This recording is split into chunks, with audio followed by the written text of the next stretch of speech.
ஸ்தலாட் என்றுள்ள கர்த்தருடைய வார்த்தை சங்கீதம் 18ஆம் அதிகாரம் 27ஆம் வசனம். தேவரீர் சிறுமைப்பட்ட ஜனத்தை இரட்சிப்பேர், மேட்டிமையான கண்களை தாழ்த்துவீர்.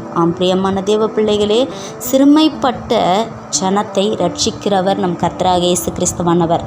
பாருங்க, வேதத்தில் எழுதப்பட்டிருக்கிறது, நாயின் ஊர் குமாரத்தி இளம் விதவையாக இருக்கிறாள். தனக்கு ஒரே மகன் இறந்து விட்டான். பாருங்க, அவள் அழுகிற அழுகையை இயேசுவானவர் கண்டு தன் பிள்ளையின் பாடையை தொட்டு உயிருள்ள மகனாய் எழுப்பி நாயின் குமாரத்திற்கு ஒப்பு கொடுக்கிறார். அவர் ரட்சிக்கிற தேவன். சிறுமைப்பட்ட ஜனத்தின் மேல் சிந்தனையுள்ளவன் பாக்கியவான் என்று வேதம் சொல்லுகிறது. பாருங்க, அன்னாள் அழுது புலம்பி தேவாலயத்திலே உட்கார்ந்தாள்.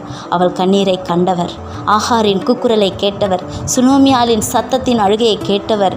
இப்படிப்பட்ட பிள்ளைகளின் சத்தத்தை கேட்டு ரட்சித்த தேவனுடைய கரம் உங்களையும் ரட்சிக்கும். கர்த்தரின் நாளின் வார்த்தையை ஆசீர்வதிப்பாராக. ஆமென். God bless you.